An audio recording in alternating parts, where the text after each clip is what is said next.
ప్రతి ఆడబిడ్డకు ఒక ఐడి కార్డ్, ఆమె ఆర్థికపరమైన అంశాల నుంచి ఆరోగ్య సమస్యల వరకు వాళ్ళకి ఏ రకమైన ట్రీట్మెంట్ ఇవ్వాలి, వాళ్ళ హెల్త్ కండిషన్ ఏంది, గతంలో వాళ్ళకి ఏ రకమైన పరీక్షలు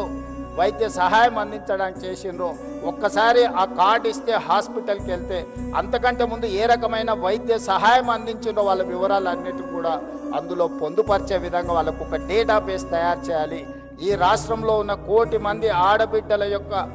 సంపాదన వ్యాపారంతో పాటు వాళ్ళ ఆరోగ్య సమస్యలు వాళ్ళకి సంబంధించిన మొత్తం డేటాను కూడా మనం కలెక్ట్ చేస్తే రాష్ట్ర ప్రభుత్వం ప్రత్యేకమైన దృష్టి పెట్టి నేను దివ్యా రాజేంద్రన్ గారికి సూచన చేస్తున్నా,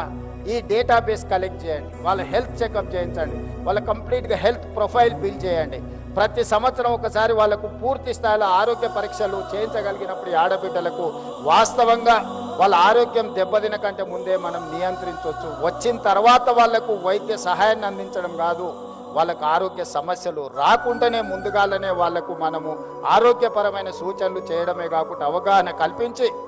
వాళ్ళకు అవసరమైన ఆరోగ్య భద్రత రాష్ట్ర ప్రభుత్వం కల్పిస్తుంది. వీటికి సంబంధించి అదేవిధంగా వాళ్ళ వ్యాపారాలను ప్రోత్సహించడానికి కూడా వాళ్ళ ఇండివిజువల్ ఉన్న నైపుణ్యం ఏంది, వ్యక్తులకు కొన్ని నైపుణ్యాలు ఉంటాయి, వాటన్నిటిని కూడా మనం కలెక్ట్ చేసుకోగలిగితే ఆ రంగంలో వాళ్ళని ప్రోత్సహించడానికి అవకాశం ఉంటుంది.